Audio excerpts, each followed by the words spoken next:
I did a couple of smaller unboxing slash haul videos recently, and as much as I love making those for you guys, I feel like it's also important to discuss the pieces that did not make it into those videos. So today we're going to be doing an anti-haul, discussing all the luxury pieces that I decided not to pick up. These are things that I might have mentioned in vlogs or in previous videos where I said that I was contemplating adding them to my collection.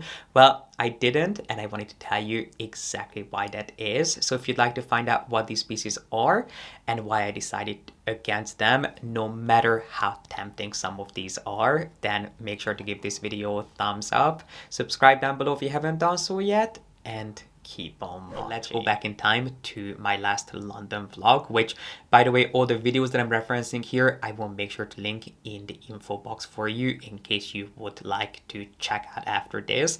But let's go back to my last vlog that I filmed in London, and I can't remember if I showed this piece or if I only saw it in person, which was the Hermes RMS suitcase. Now, this is not a new launch from Hermes by any means. It is a collection of suitcases that has been out for a couple of years. It's not the first time that Hermes launched a suitcase, but this was one of their most recent and biggest travel launches, which is a range of suitcases that you can buy off the shelf. But the big selling point is that you can customize them to an extent. I mean, don't think that you can have a custom suitcase made, but there are certain features that you can tweak. So I think you can choose what color handle you want on your suitcase. You can choose the color of the wheels.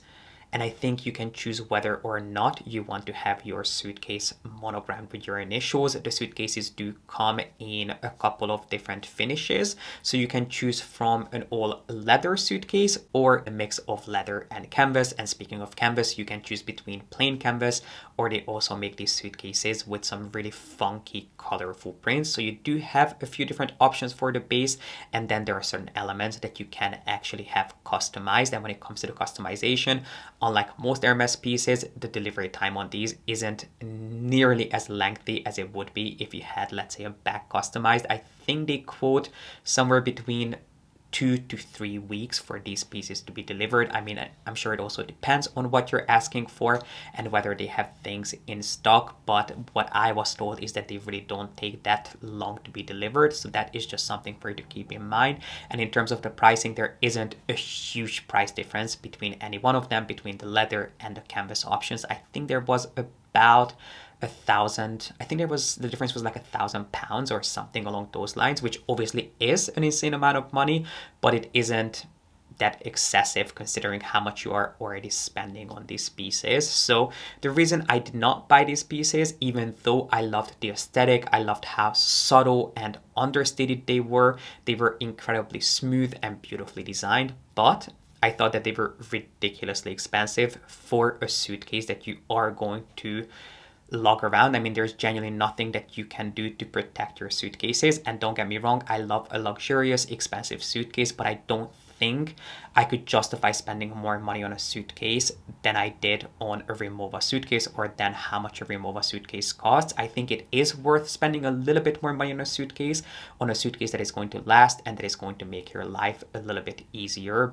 But spending more money than a couple $1,000s on a carry-on, I think, is just ridiculous, considering that these are not things that will last, and it's not because they will fall apart. I'm sure that they are really well put together, but these are things that you really cannot look after. I mean, the last thing you want is to worry about how you're carrying your suitcase, where you're putting your suitcase.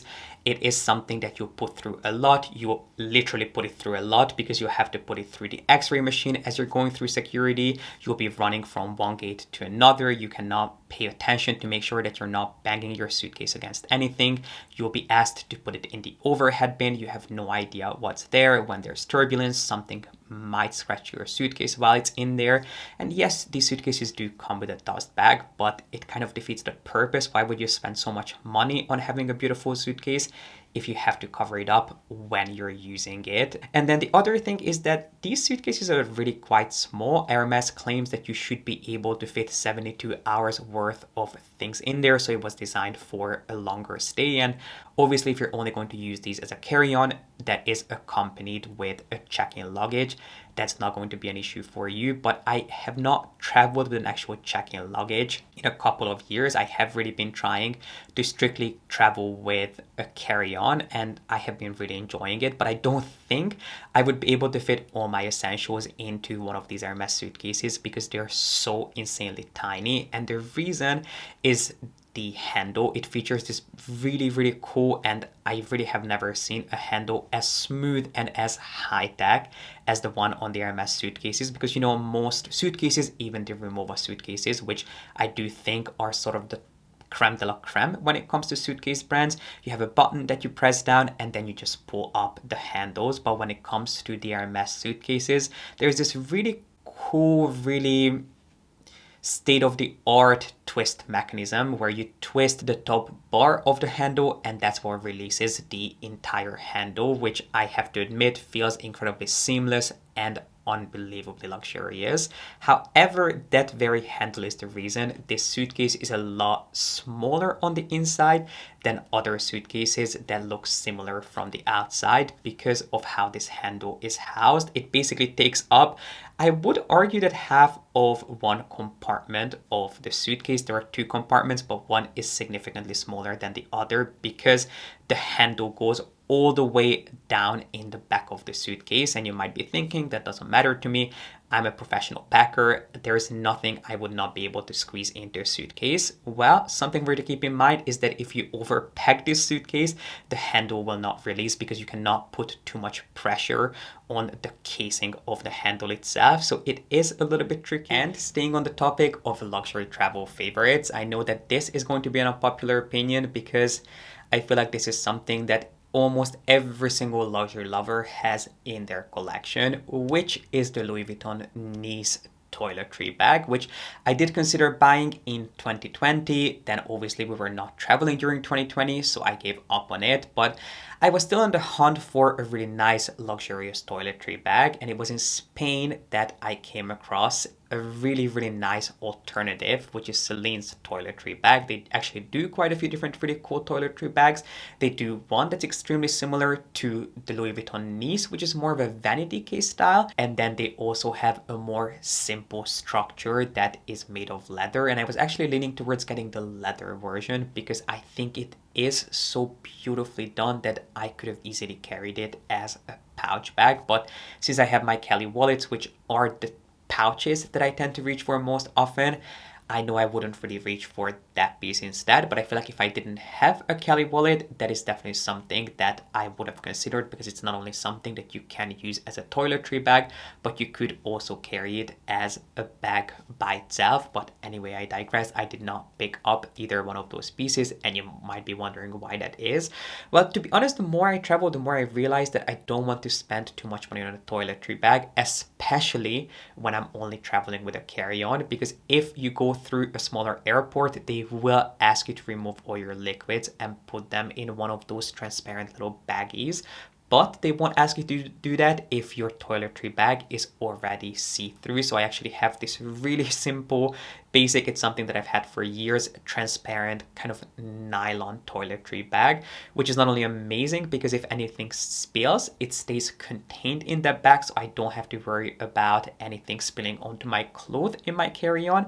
But I never get asked to remove all my liquids and put them in one of those ridiculously tiny little baggies. So I guess if I bought one of these toiletry bags, I would just basically take my transparent pouch and use that inside the other toiletry bag almost as a liner. So if I do get asked to take all my things out, I wouldn't have to repackage them into one of those Ziplocs. Now, with that being said, if you have a vanity where you do your skincare or you do your makeup, which I don't, I do my skincare in my bathroom, I do think that one of these could be a nice way for you to organize your vanity if you have the need for a pouch bag and you feel that it's not only something that you could only use for traveling, but you could also use it as a pouch bag when you need to carry a smaller bag. Again, this might be something nice for you to look into. Or if you don't have little pouches that you already use to organize your bags, again, the Celine one might be something interesting for you to look into. As much as I would like to think that I am not easily influenced, I have to be honest, I am not immune to FOMO either. In fact, my FOMO is so strong sometimes that I will start questioning my own sanity, or more like my own aesthetic, because there are certain pieces that are so popular yet I dislike so much that I don't know if there's something wrong with the pieces themselves or if there's something wrong with me. And one of those pieces that makes me question myself periodically is the infamous sheep sandals from Hermes, which I actually saw in Matte Alligator in Spain.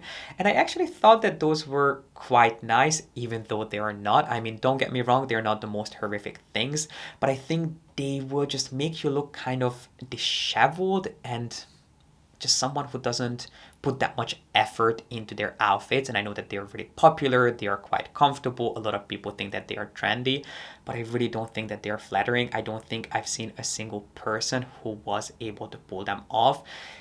You know, if you love this orthopedic look, you're going to enjoy these, but I really don't think that they make you look put together or they are refined in any shape or form. If you're going to wear them to the beach, that's fine, but wearing them in any other setting will make you look like someone who has just kind of given up on looking great and it's all about comfort, which there's nothing wrong with. If that's your aesthetic, you go for it, but personally that's not the look that I am trying to achieve. But seeing them in Alligator for the briefest of seconds, I was tempted, and I think the only reason I was tempted by those is because I couldn't get the things that were on my wish list, which the main thing was the Chanel tweed jacket, which I didn't go to Spain to buy that jacket, but I was hoping to pick it up while I was in Spain. And since I couldn't, I felt like I had this money in my pocket that was burning a hole in there that I needed to spend. And I feel like, you know, this was something that was kind of decent looking. It was unique.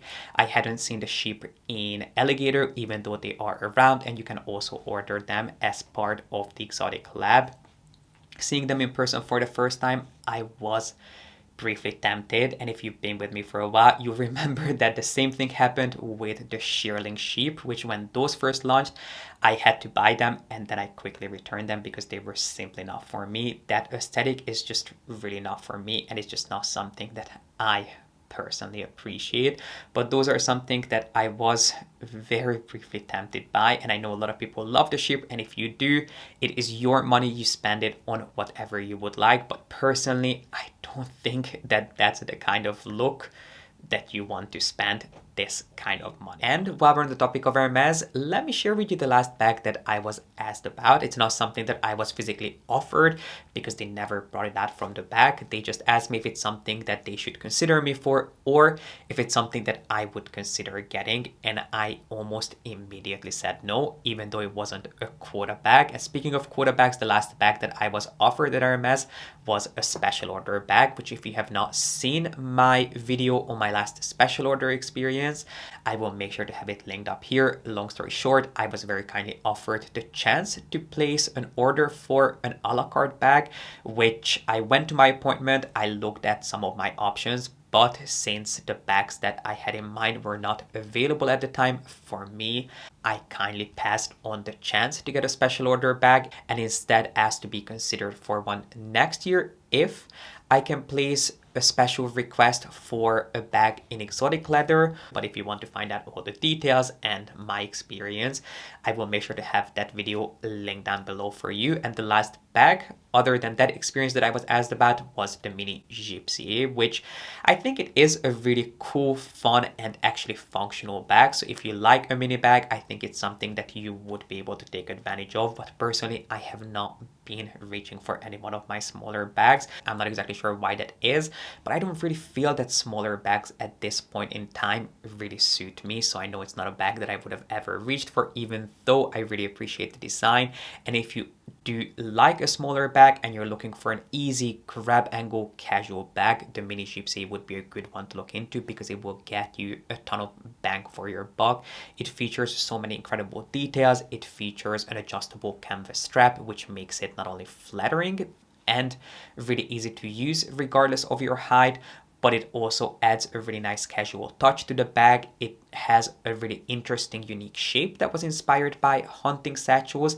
And then of course it features the twist closure, which contrary to popular belief wasn't inspired by the Kelly or the Birkin, but by the original HAC. And last but not least, let's talk about a long-awaited launch, which I skipped as a whole, which I'm really quite surprised by myself because it's something that I was so excited for, which is the launch of Phoebe Philo's namesake brand. It's something that I have been looking forward to for month, and it's kind of a funny story. I have to tell you guys this. So I signed up to the waitlist a month ago, not even knowing what I am signing up for, and then I forgot that the launch date was this Monday. So I got an email saying that the site is now available to shop as I was standing at my gate waiting to board a flight. So I was sitting at my seat trying to take screenshots of the site, putting them on my Instagram, trying to add things to my cart and check out, but the site kept crashing, which was a blessing in disguise because there was genuinely not a single piece that I needed in my collection. Don't get me wrong, I very much enjoyed her first launch. So it was called A1, which is sort of the first wave of her first collections launch. Does that make sense? I hope it does. So it was the first act of her first collection, and then A2 or Act 2 is coming in the spring of 2024, and they had very limited stock. It was a lot more limited than anyone expected. In fact, she doesn't really have anything left on her side. So I couldn't really buy anything. I couldn't check out as I was sitting on the flight, and then we took off, so I couldn't refresh, I couldn't keep checking, and by the time I got home, most of the things that I was interested in sold out. But the three pieces I would have been interested in were her classic trousers, I think they were called, which was a pair of high-waisted pleated trousers, which obviously sounds like something right up my alley, but they were high-waisted.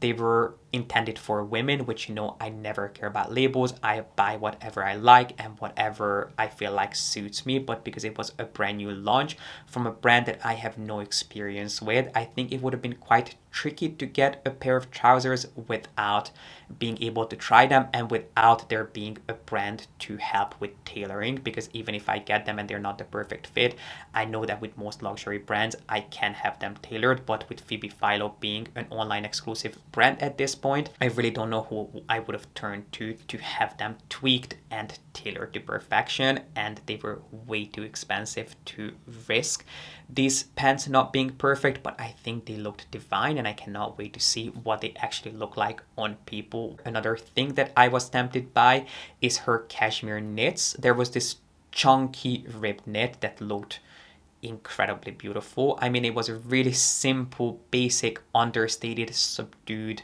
black chunky knit, which again is something that I would love the look of, but it was first of all really quite expensive, and it also sold out quite quickly. I think it was like 1700 euros, which I know a lot of people were surprised by how expensive this line is, or how expensive this line was, because at this point most things are sold out. But you know, it's Phoebe Philo's launch. It was kind of expected. It's not that expensive in comparison to a brand like Bottega or even the Rose. So that's kind of what I expected. But I do have to admit that that ribbed knit, I think it was 1700 euros, was quite a lot of money. So that was something that held me back from buying it. And the fact that most sizes were sold out almost immediately, or at least by the time I landed and I would have been able to check out. And then the last piece that I heard calling my name was this large, really simple but extremely oversized, exaggerated leather tote bag that she's doing in two different finishes, in suede and in calfskin, in 4 different colors, which by the way is one of the most expensive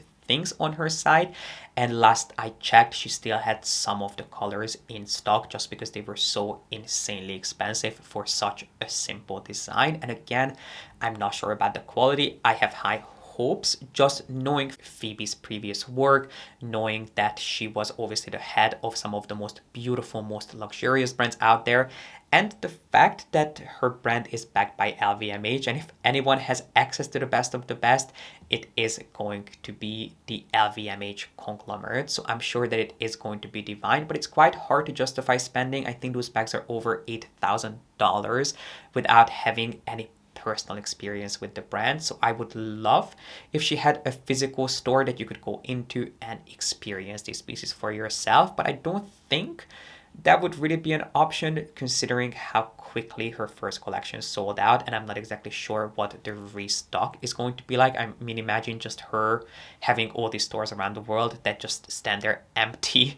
for a month after every single launch. So I get it, it's quite tricky, especially with a brand new brand. So while I do have high expectations, I could not justify spending that kind of money blindly. And I do understand I could buy one of these things, and if I'm not happy, I could return them, but I didn't want to go through all of that unless you guys would be interested in seeing a review on one of these bags. If you were in the same boat and you would have also considered one of these bags, if you had known more, let me know. I can definitely buy one for us. I don't want to say that I'm disappointed because I was really impressed with the collection. I think she had some beautiful pieces, but I clearly wasn't blown away enough to actually, you know, go crazy and buy some pieces.